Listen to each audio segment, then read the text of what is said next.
In this video, I'm going to show you three things. What the average retirement savings is for a 60-year-old, if you're comparing that 60-year-old against a population of savers.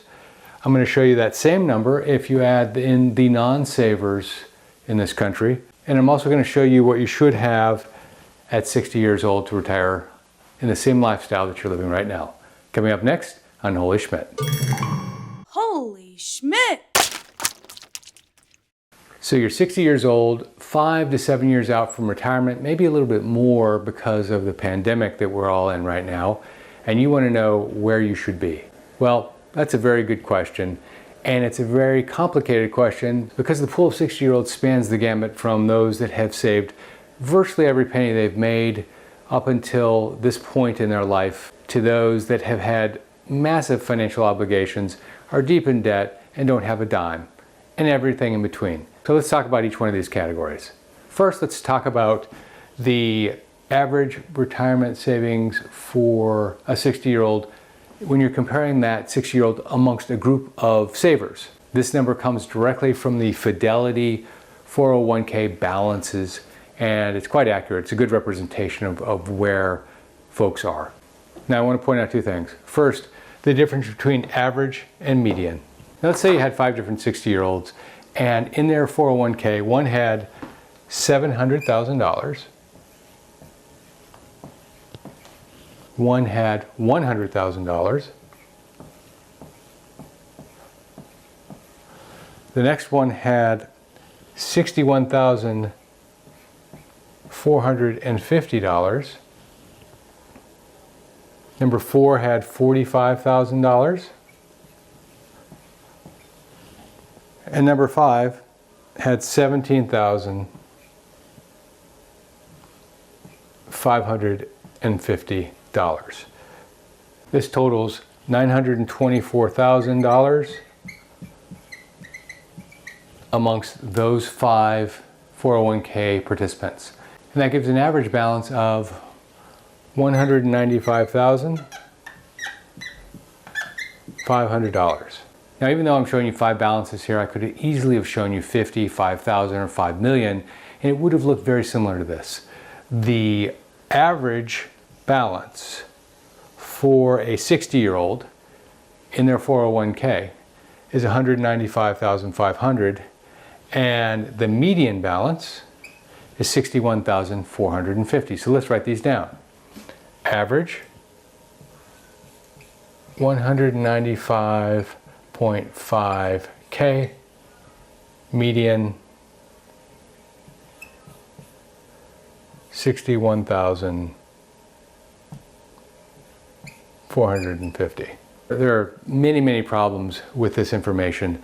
If you went to fidelity.com and you got this information, and that's where it came from, most people watching this video would just call it a day. They'd say, there's no chance I'm going to live well in retirement. That's because retirement funds like Fidelity, Vanguard, etc.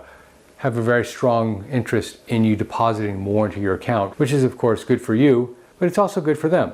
So let's take this information. I'm just going to tell you what it actually means. The average balance of $195,500 is comprised of a few very large balances at the top. The flip side is this right here. 81% of Americans have less than $5,000 in savings. The problem is this number right here, the $700,000. We'll call those the trust fund 60-year-olds who had an advantage financially growing up. They didn't have the same bills that you might have had. And so therefore they were able to save a lot more and live off of something else, a trust fund. Maybe they lived at home until they were 50, who knows. But they were able to sock away a lot of money, but they don't represent the masses, but they do skew the number of the average way up. This number, the median, is the number that's more important here because this is the more accurate representation of where you probably should be if you're average. $61,450 in your 401k. Now, what happens if you overlay this population right here? 81% of Americans have less than $5,000 in their 401k. 81%.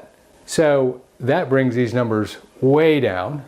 In fact, the actual numbers, when you factor in the non-savers, are an average of $39,191 and a median of $15,725. 81% of the population has almost nothing. When you add that in, 39,191 is the average and the median is 15,725. The question is, what should you have? Well, they'll tell you it's 8x. 8x your current salary. So if you make $50,000 a year, you should have $400,000. Now before you shut the video off and pretend like you didn't turn it on, let's talk about this. This assumes two things. One, it assumes that you get a rate of return of 6.5% while you're working and 5% after. But more importantly, it assumes that you have the same exact expenses when you retire and therefore need the same exact income that you're making today. The fact of the matter is, when you retire, you won't have an endless mortgage that you need to pay off. You won't have college education for your kids. You may have already paid for your child's wedding. You might have already taken the funds that you needed to set aside to care for an elderly parent or a relative in need and put those aside and dealt with that. So at 65 years old, a lot of your expenses that you are paying for right now may or may not exist. Certainly by the time you get to 70, 75, 80, those expenses are going to drop way down. So while they say you should have 8x for your savings in order to achieve the same income that you have now in retirement at 6.5%, I actually think the number is about half that. I think it's about 4x. So don't worry if you don't have 8x. Don't even worry if you don't have 4x. If you don't have 195, 61, 39, or even 15,725, because there are things you can do now and even in retirement to help your income go up. We'll talk about those in an upcoming video.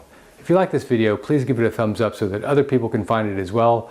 Also, don't forget to click subscribe and notifications down below, and that will alert you the next time I post a video. I try to post them twice a week. This is Jeff Schmidt. Thanks for watching.